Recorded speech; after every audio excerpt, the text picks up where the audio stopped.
जय श्री कृष्णा। राधे राधे भक्त जैनों। आज आप श्रवण करेंगे गणेश जी की कथा। एक बुढ़िया माई थी, वो बहुत ही गरीब और अंधी थी। उसके एक बेटा और बहू थे। वो बुढ़िया सदाए गणेश जी की पूजा किया करती थी। एक दिन गणेश जी प्रकट होकर उस बुढ़िया से बोला, बुढ़िया माँ, तू जो चाहे सो मांग ले। बुढ़िया बोली, मुझसे तो मांगना नहीं आता, कैसे और क्या मांगूं। तब गणेश जी बोले, अपने बहू बेटे से पूछकर मांग ले। तब बुढ़िया ने अपने बेटे से कहा, गणेश जी कहते हैं तू कुछ मांग ले, बताओ मैं क्या मांगूं। पुत्र ने कहा, माँ तू धन मांग ले। बहू से पूछा तो बहू ने कहा, नाती मांग लो। तब बुढ़िया ने सोचा कि ये तो अपने अपने मतलब की बातें वो कर रहे हैं। अतः उस बुढ़िया ने पड़ोसिन से पूछा तो उसने कहा, बुढ़िया तू तो थोड़े दिन जिएगी, क्यों तू धन मांगे और क्यों तू नाती मांगेगी। तू तो अपनी आँखों की रोशनी मांग ले, जिससे तेरी जिंदगी आराम से वो कट जाएगी। इस पर बुढ़िया बोली, यदि आप प्रसन्न है तो मुझे 9 करोड़ की माया दो, निरोगी का काया दो, अमर सुहाग दो, आँखों की रोशनी दो, नाती दो, पोता दो और सब परिवार को सुख दो और अंत में मोक्ष दो। यह सुनकर तब गणेश जी बोले, बुढ़िया माँ, तूने तो हमें ठगा लिया रे। फिर भी जो तूने मांगा है वचन के अनुसार सब तुझे मिलेगा। और यह कहकर गणेश जी अंतर्ध्यान हो गए। उधर बुढ़िया माँ ने जो कुछ मांगा वो सब कुछ मिल गया। हे गणेश जी महाराज, जैसे तुमने उस बुढ़िया माँ को सब कुछ दिया वैसे ही सबको देना। कहानी कहने वाले, सुनने वाले, हुंकार भरने वाले सबको देना। दूसरी कथा, क्यों होती है सर्वप्रथम गणपति की पूजा। एक दिन पार्वती माता स्नान करने के लिए गई, लेकिन वहाँ पर कोई भी रक्षक नहीं था। इसलिए उन्होंने चंदन के पेस्ट से एक लड़के को अवतार दिया और उसका नाम रखा गया गणेश। माता पार्वती ने गणेश को आदेश दिया कि उनकी अनुमति के बिना किसी को भी घर के अंदर ना आने दिया जाए। जब शिव जी वापस लौटे तो उन्होंने देखा कि द्वार पर एक बालक खड़ा है। जब वो अंदर जाने लगे तो उस बालक ने उन्हें रोक लिया और नहीं जाने दिया। यह देखकर शिव जी क्रोधित हुए और अपने सवारी बैल नंदी को उस बालक से युद्ध करने को कहा। पर युद्ध में उस छोटे बालक ने नंदी को हरा दिया। यह देखकर भगवान शिव जी ने क्रोधित होकर उस बालक गणेश के सर को काट दिया। अब माता पार्वती वापस लौटी तो वो बहुत दुखी हुई और जोर जोर से रोने लगी। शिव जी को जब पता चला कि वो उनका सवाए का पुत्र था तो उन्हें भी अपनी गलती का एहसास हुआ। शिव जी ने पार्वती को बहुत समझाने की कोशिश की, पर वो नहीं मानी और गणेश का नाम लेते लेते और दुखित होने लगी। अंत में माता पार्वती ने क्रोधित होकर शिव जी को अपनी शक्ति से गणेश को दोबारा जीवित करने के लिए कहा। शिव जी बोले, हे पार्वती, मैं गणेश को जीवित तो कर सकता हूँ, पर किसी भी अन्याय जीवित प्राणी के सर को जुड़ने पर ही माता पार्वती रोते रोते बोल उठी, मुझे अपना पुत्रा किसी भी हाल में जीवित चाहिए।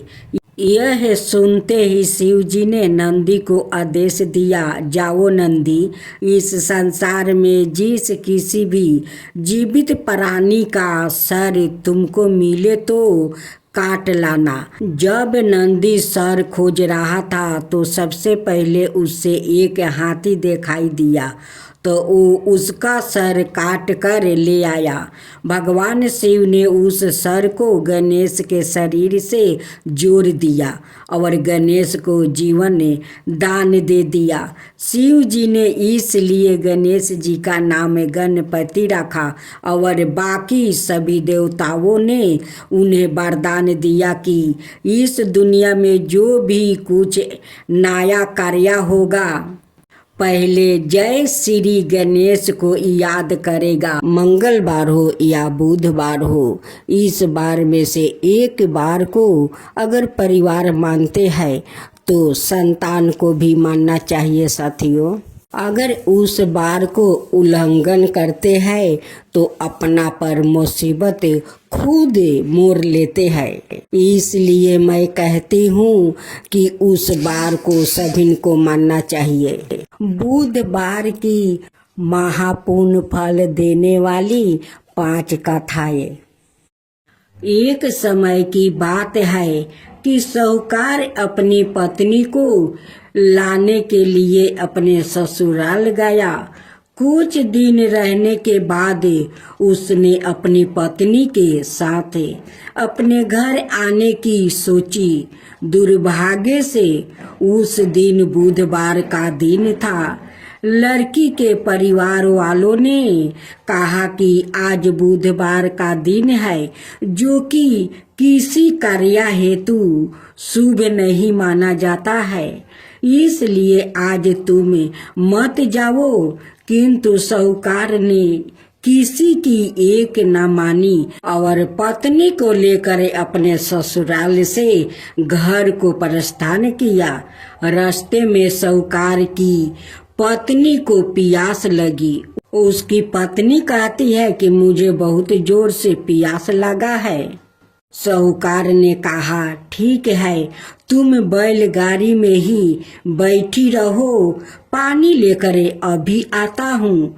जब वो पानी लेकर आया तो उसने देखा कि उसकी शकल का एक आदमी उसकी पत्नी के साथ बैठा है। तब उसने जाकर उस पुरुष से पूछा, तुम कौन हो? तब उसने कहा, मैं साहूकार हूँ। और फिर दोनों के बीच में झगड़ा शुरू हो गया और वहाँ लोग और कुछ सिपाही आ गया, जिन्होंने उस स्त्री से पूछा, तुम्हारा पति कौन है? तब वो इसका उत्तर ना दे सकी और साहूकार अपने मन में कहने लगा कि ये प्रभु की कैसी लीला है। तब आकाशवाणी हुई और बोली, मूर्ख, आज बुधवार का दिन है तब भी तूने आज ही गावना करा कर ले आया है।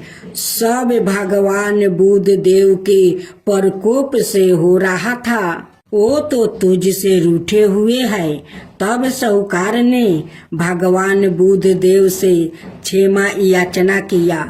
तब वो आकाशवाणी खत्म हो गई और इंसान के रूप में आए बुध देव भी अदृश्य हो गया। और फिर साहूकार अपनी पत्नी संग घर गया और भगवान बुध देव की पूजा की। जो भी इस व्रत कथा को सुनता है और उसको बुधवार की यात्रा करने का पाप नहीं लगता है। अब सुने दूसरा। समतापुर नगर में मधुसूदन नाम का एक व्याकित रहता था। वो बहुत धन्यवान था। मधुसूदन का विवाह बालरामपुर नगर की सुंदर और गुणवती लड़की संगीता से हुआ था। एक बार मधुसूदन अपनी पत्नी को लेने बुधवार के दिन बलरामपुर गया। मधुसूदन ने पत्नी के माता पिता से संगीता को विदा करने के लिए कहा।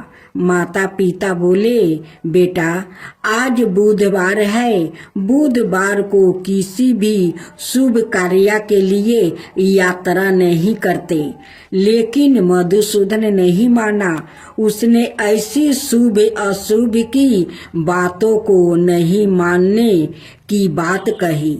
तब आग्रह करने पर संगीता के माता पिता ने बेबस होकर दोनों को विदा कर दिया। दोनों ने बैलगाड़ी से यात्रा आरंभ किया। 2 कोस की यात्रा के बाद उसकी गाड़ी का एक पहिया टूट गया। वहां से दोनों ने पैदल ही यात्रा शुरू की। रास्ते में संगीता को प्यास लगी।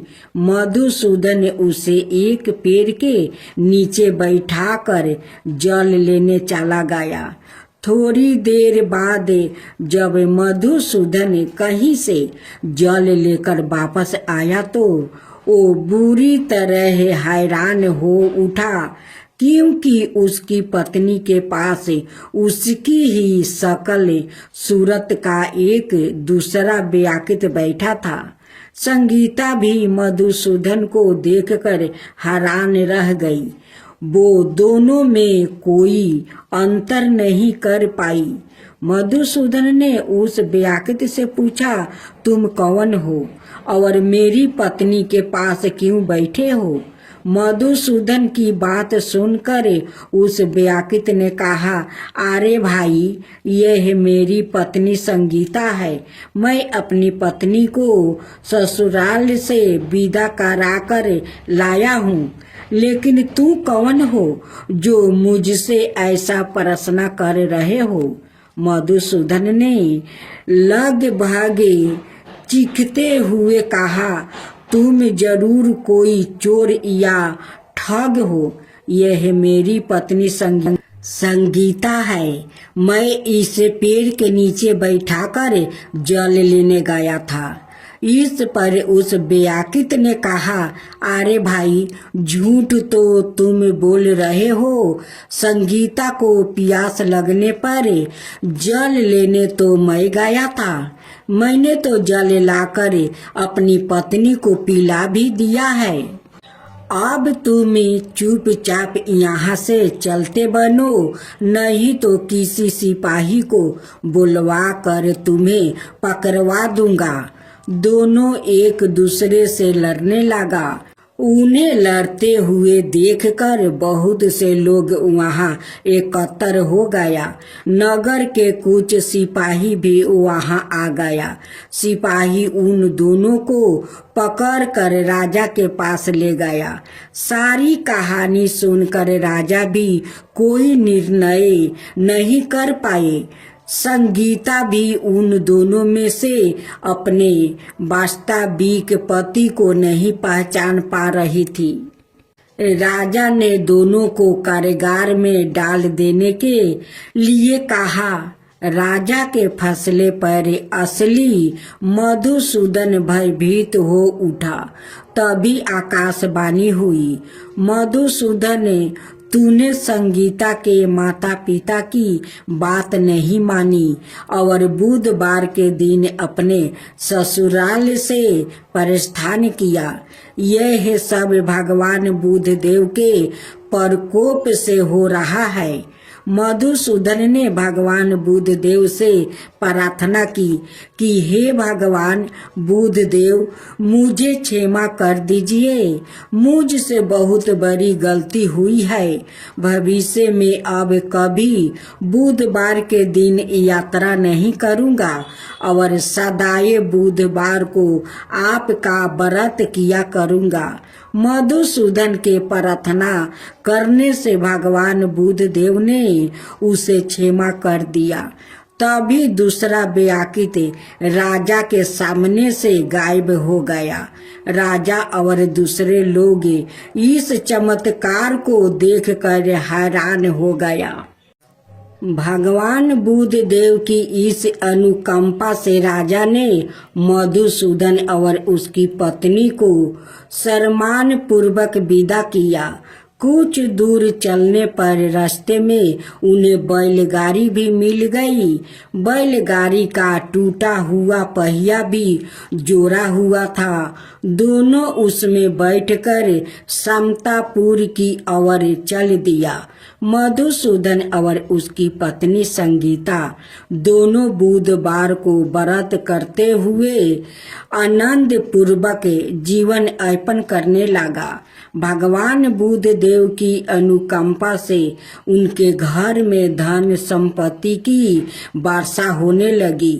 जल्दी ही उनके जीवन में खुशियां ही खुशियां भर गई। बुधवार का व्रत करने से स्त्री पुरुष के जीवन में सभी मंगल कामनाएं पूरी होती है और व्रत करने वाले को बुधवार के दिन किसी आवश्यक काम से यात्रा करने पर कोई कष्ट भी नहीं होता है। गणेश जी की कथा। एक बुढ़िया थी, वो बहुत ही गरीब और अंधी थी। उसके एक बेटा और बहू थी। वो बुढ़िया सदाए गणेश जी की पूजा किया करती थी। एक दिन गणेश जी प्रकट होकर उस बुढ़िया से बोले, बुढ़िया माँ, तू जो चाहे सो मांग ले। बुढ़िया बोली, मुझसे तो मांगना नहीं आता है, मैं कैसे और क्या मांगूं। तब गणेश जी बोले, अपने बहू बेटे से पूछ कर मांग ले। तब बुढ़िया ने अपने बेटे से कहा, गणेश जी कहते हैं तू कुछ मांग ले, बताओ मैं क्या मांगूं। बेटा ने कहा, माँ तू धन मांग ले। बहू से पूछा तो बहू ने कहा, नाती मांग लो। तब बुढ़िया ने सोची कि यह तो अपने अपने मतलब की बात कर रहा है। अतः उसे बुढ़िया ने पड़ोसिन से पूछा तो उसने कहा, बुढ़िया तू तो थोड़ी दिन जिएगी, क्यों तू धन मांगे और क्यों तू नाती मांगे। तू तो अपनी आंखें की रोशनी मांग ले, जिससे तेरी जिंदगी आराम से कट जाए। इस पर बुढ़िया बोली, यदि आप प्रसन्न है तो मुझे 9 करोड़ की माया दे, निरोगी का काया दे, अमर सुहाग दे, आंखों की रोशनी दे, नाती दे, पोता दे और सब परिवार को सुख दे और अंत में मोक्ष दे। यह सुनकर तब गणेश जी बोले, बुढ़िया माँ, तूने तो हमें ठगा लिया रे। फिर भी जो तूने मांगा है वचन के अनुसार सब तुझे मिलेगा। और यह कहकर गणेश जी अंतर्ध्यान हो गए। उधर बुढ़िया माँ ने जो कुछ मांगा वो सब कुछ मिल गया। हे गणेश जी महाराज, जैसे तुमने उस बुढ़िया माँ को सब कुछ दिया वैसा ही सबको देना। अब सुने गणेश जी की सवारी मूषक की कथा। बहुत समय की बात है, एक बहुत ही भयंकर असुरों का राजा था, गजमुख। वो बहुत ही शक्तिशाली बनना और धन चाहता था। वो साथ ही सभी देवी देवताओं को अपने वश में करना चाहता था। इसलिए हमेशा भगवान शिव से वरदान के लिए तपस्या करता था। शिव जी से वरदान पाने के लिए वो अपना राज्य छोड़ कर जंगल में जाकर रहने लगा और शिव जी से वरदान प्राप्ति करने के लिए बिना पानी पिए भोजन खाए रात दिन तपस्या करने लगा। कुछ साल बीत गया। शिव जी उसके अपार तप को देखकर प्रभावित हो गया और शिव जी उसके सामने प्रकट हुए। शिव जी ने खुश होकर उसे दैविक शक्तियां प्रदान किया, जिससे वो बहुत शक्तिशाली बन गया। सबसे बड़ी ताकत जो शिव जी ने उसे प्रदान किया वो यह था कि उसे किसी भी शस्त्र से नहीं मारा जा सकता था। असुर गजमुख को अपनी शक्तियों पर गर्व हो गया और वो अपने शक्तियों का दुरुपयोग करने लगा और देवी देवताओं पर आक्रमण करने लगा। मात्र शिव, विष्णु, ब्रह्मा और गणेश ही उसके आतंक से बचे हुए थे। गजमुख चाहता था कि हर कोई देवता उसकी पूजा करे। सभी देवता शिव, विष्णु और ब्रह्मा जी के शरण में पहुँचे और अपनी जीवन की रक्षा के लिए गुहार करने लगा। यह सब देखकर शिव जी ने गणेश को, असुर गजमुख को यह सब करने से रुकने के लिए भेज दिया। गणेश जी ने गजमुख के साथ युद्ध किया और असुर गजमुख को बुरी तरह से घायल कर दिया, लेकिन तब भी वो नहीं माना। उस राक्षस ने सवाई को एक मूषक के रूप में बदल लिया और गणेश जी की ओर आक्रमण करने के लिए दौड़ा। जैसे ही वो गणेश जी के पास पहुंचा, गणेश जी कूद कर उसके ऊपर बैठ गया और गणेश जी ने गजमुख को जीवन भर के मूस में बदल दिया और अपने वाहन के रूप में जीवन भर के लिए रख लिया। बाद में गजमुख भी अपने इस रूप से खुश हुआ और गणेश जी का प्रिय मित्र भी बन गया। अब सुने माता पार्वती और गणेश जी की कहानी। एक दिन पार्वती माता स्नान करने के लिए गई, लेकिन वहां पर कोई भी रक्षक नहीं था। इसलिए उन्होंने चंदन के पेस्ट से एक लड़के को अवतार दिया और उसका नाम रखा गणेश। माता पार्वती ने गणेश को आदेश दिया कि उनकी अनुमति के बिना किसी को भी घर के अंदर ना आने दिया जाए। जब शिव जी वापस लौटे तो उन्होंने देखा कि द्वार पर एक लड़का खड़ा है। जब वो अंदर जाने लगे तो उस लड़का ने उन्हें रोक लिया और नहीं जाने दिया। यह देख शिव जी क्रोधित हुआ और अपने सवारी बैल नंदिनी को उस बालक से युद्ध करने को कहा, पर युद्ध में उस छोटे बालक ने नंदी को हरा दिया। यह देखकर भगवान शिव जी ने क्रोधित होकर उस बाल गणेश के सर को काट दिया। अब माता पार्वती वापस लौटी तो वो बहुत दुखी हुई और जोर जोर से रोने लगी। शिव जी को जब पता चला कि वो उनका सवाई का पुत्र है तो उन्होंने भी अपनी गलती का एहसास हुआ कि शिव जी ने पार्वती को बहुत समझाने की कोशिश की, पर वो नहीं मानी और गणेश का नाम लेते लेते और दुखित होने लगी।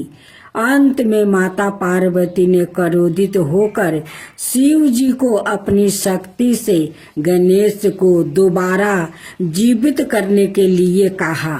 शिव जी बोले, हे पार्वती, मैं गणेश को जीवित तो कर सकता हूँ, पर किसी भी अनाए जीवित प्राणियों के सर को जोड़ने पर ही माता पार्वती रोते रोते बोल उठी, मुझे अपना पुत्र किसी भी हाल में जीवित चाहिए।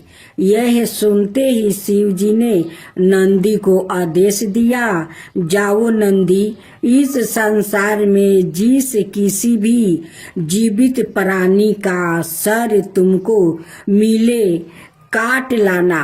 जब नंदी सर खोज रहा था तो सबसे पहले उसे एक हाथी दिखाई तो दिया, उसका सर काट कर ले आया। भगवान शिव ने उस सर को गणेश के शरीर से जोड़ दिया और गणेश को जीवन दान दे दिया। शिव जी ने इसलिए गणेश जी का नाम गणपति रखा और बाकी सभी देवताओं ने उन्हें वरदान दिया कि इस दुनिया में जो भी कुछ नया कार्य करेगा पहले जय श्री गणेश को याद करेगा, तभी कार्य को आगे करेगा और सफल भी होगा। तो बोलो विनायक गणेश की जय, गणेश भगवान की जय। एक कन्या थी, जब वो थोड़ी बड़ी हुई और उसको समझ आने लगी तब से ही वो तुलसी माता जी की वो पूजा करने लगी। उसके प्रतिदिन का नियम था कि तुलसी माता जी का वो पूजन करने के बाद ही खाना खाती थी। जब वो कन्या शादी के लायक हुई तब उसके माता पिता ने उसकी शादी करवा दी।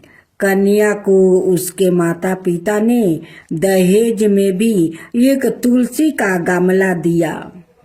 ससुराल में वो प्रतिदिन सवेरे उठती है, पूजा करती है, फिर उसके बाद ही खाना खाने बैठती है।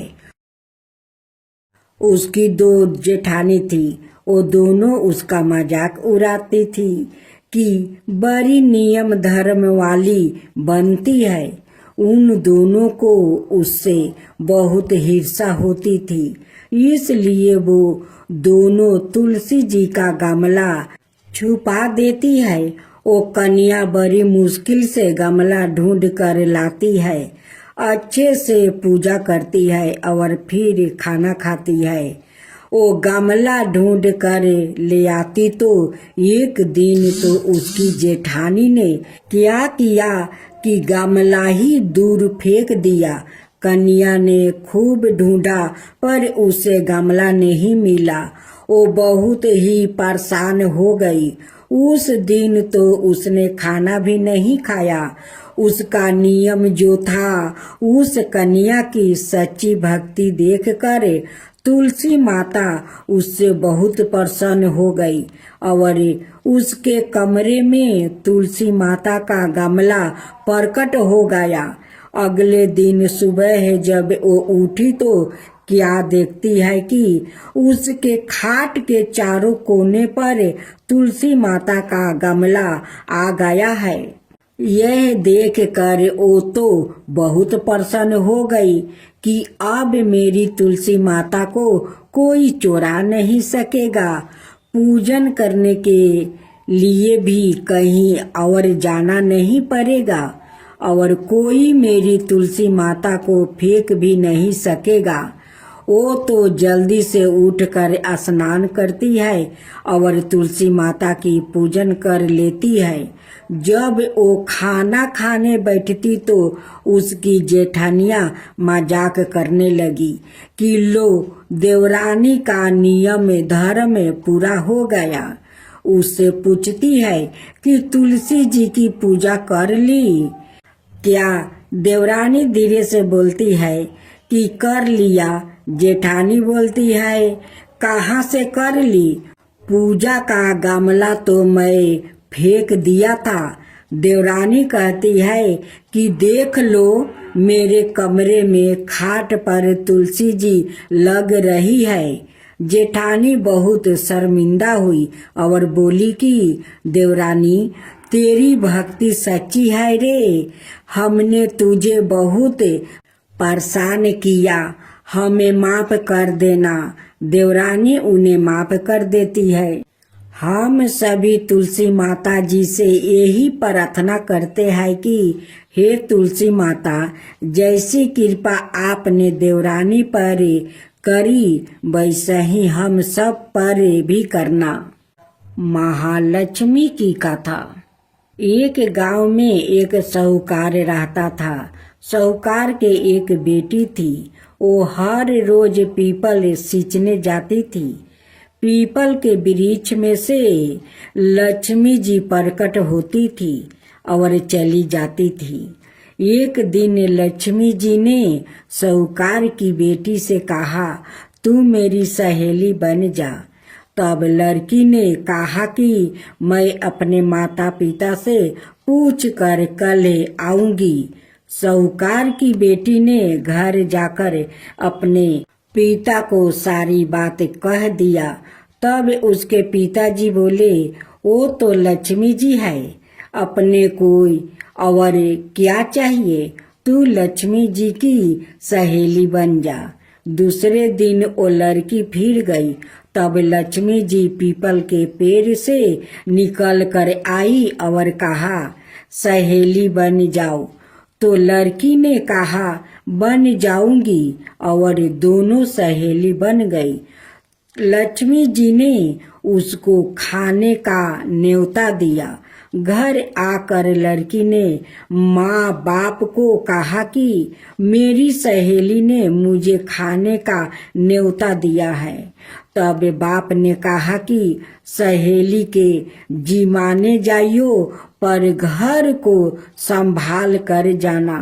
तब वो लक्ष्मी जी के यहाँ जिमाने गई तो लक्ष्मी जी ने उसे साल दुसाला ओढ़ने के लिए दिया, रुपये दिए, सोने की चौकी, सोना की थाली में 36 प्रकार का भोजन करवा दिया। भोजन कर जब वो जाने लगी तो लक्ष्मी जी ने पल्लू पकड़ लिया और कहा कि मैं भी तेरे घर भोजन करने आऊंगी। तो उसने कहा, आ जाइए। वो घर जाकर चुपचाप बैठ गई। तब बाप ने पूछा कि बेटी, सहेली के यहाँ भोजन कर आ गई और तू उदास क्यों बैठी है? तो उसने कहा, पिताजी, मेरे को लक्ष्मी जी ने इतना दिया, अनेक प्रकार के भोजन करवाया, परंतु मैं कैसे भोजन कराऊंगी? अपने घर में तो कुछ भी नहीं है। तब उसकी पिता ने कहा कि गोबर मिट्टी से चौका लगाकर घर की सफाई कर लेना। 4 मुख वाला दिया जलाकर लक्ष्मी जी का नाम लेकर रसोई में बैठ जाना। लड़की सफाई करके लड्डू लेकर बैठ गई। उसी समय एक रानी नहा रही थी। उसका 9 लाखा हार चील उठाकर ले गई और उसके घर और 9 लाखा हार डाल गई और उसका लड्डू ले गई। बाद में वो हार को तोड़कर बाजार में बेचने गई और सामान लेने लगी। तो सोनार ने पूछा कि क्या चाहिए? तब उसने कहा कि सोने की थाली, सोने का थाल, साल दुसाला दे दो, मोहर दे दो और समगरही दे दो। 36 प्रकार का भोजन हो जाए, इतना सामान दे दो। सारी चीजें लेकर बहुत तैयारी करी और रसोई बनाई। तब गणेश जी से कहा कि लक्ष्मी जी को बुलाओ। आगे आगे गणेश जी और पीछे पीछे लक्ष्मी जी आई।